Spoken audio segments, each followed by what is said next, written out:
Hi ನಮಸ್ಕಾರ ರೈತ ಬಾಂಧವರಿಗೆ. ಸೊ ಇವಾಗ ಬೈಕ್ ಟ್ರಾಲಿ ರೆಡಿಯಾಗಿದೆ. ನೋಡ್ತಾ ಇರ್ಬೋದು, ಇದು 4 ಅಡಿ ಅಗಲ 6 ಅಡಿ ಉದ್ದ Tata Ace tyre normal trolley ರೆಡಿಯಾಗಿದೆ. ಸೊ ನೋಡ್ತಾ ಇರ್ಬೋದು, ಈ ಥರನಾಗಿದೆ. ಕಸ್ಟಮರ್ ಕೂಡ ಇವಾಗ ಇಲ್ಲೇ ಇದ್ದಾರೆ. ನಾವು ಮಾತಾಡ್ಸೋ ಕಸ್ಟಮರಿಗೆ ಗಾಡಿಯನ್ನು ನೋಡಬಹುದು. ಈ ಥರನಾಗಿದೆ. ಅವ್ರು ಎಕ್ಸ್ಟ್ರಾ ಒಂದು ಟೂಲ್ ಬಾಕ್ಸ್ ಕೂಡ ಇದರಲ್ಲಿ ಸೆಟ್ ಮಾಡ್ಕೊಂಡಿದ್ದಾರೆ. ಸೊ ಇವಾಗ ರೈತ ಇಲ್ಲೇ ಇದ್ದಾರೆ. ಕಸ್ಟಮರ್ ಜೊತೆ ಮಾತಾಡ್ಕೊಡೋಣ. ಸರ್ ನಮಸ್ಕಾರ.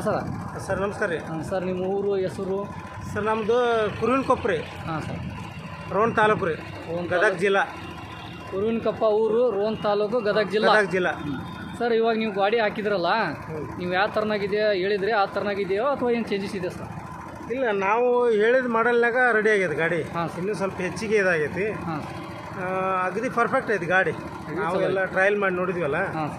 ಪರ್ಫೆಕ್ಟ್ ಐತಿ ಗಾಡಿ. ಗಾಡಿ ಹೊಡಿಯೋಕ್ಕೆ ನಿಮ್ಗೆ ಏನಾರು ಕಷ್ಟ ಆಗ್ತಾ ಇದೆ ಸರ್? ಇಲ್ಲ, ಮುಂಚೆ ಕಷ್ಟ ಆಗ್ತಿತ್ತು. ನೀವೇನು ತೋರಿಸಿದ್ರಲ್ಲ, ಹಾಂ ಸರ್. ಆಮೇಲೆ ನಮ್ಗೆ ಸ್ವಲ್ಪ ಭಯ ಹೋಯ್ತದ. ಹಾಂ ಸರ್. ಇವಾಗ ಚೆನ್ನಾಗಿ ಹೆಂಗೆ ಹೋದ್ರೂ ನಡೀತೈತೆ ಅನ್ನೋ ಹಂಗೆ ಒಂದು ಧೈರ್ಯ ಆಗ್ತದೆ. ಹಾಂ. ಬ್ರೇಕ್ ಸಿಸ್ಟಮ್ ಸರ? ಬ್ರೇಕ್ ಸಿಸ್ಟಮ್ ಹೆಂಗಿದೆ? ಬ್ರೇಕ್ ಸಿಸ್ಟಮು ಚೆನ್ನಾಗಿದೆ. ಪರವಾಗಿಲ್ಲ. ನೀವು ಹೇಳ್ದಂಗೆ ಗಾಡಿ ರೆಡಿಯಾಗಿದೆ. ಹೌದು, ರೆಡಿ ಆಗಿದೆ. ಸೊ ಇವಾಗ ನೋಡ್ತಾ ಇರ್ಬೋದು, ಕಸ್ಟಮರ್ ಜೊತೆ ನಾವು ಮಾತಾಡಿದ್ರೆ ಅವ್ರು ಯಾವ ಥರದ್ದು ಹೇಳಿದ್ರೆ ಆ ಥರ ರೆಡಿಯಾಗಿದೆ. ಇವಾಗ ಗಾಡಿ ಟ್ರಾಯಲನ್ನು ಡ್ರೈವ್ ಮಾಡ್ತಾರೆ ಕಸ್ಟಮರು. ನೋಡ್ತಾ ಇರ್ಬೋದು ಸರ್.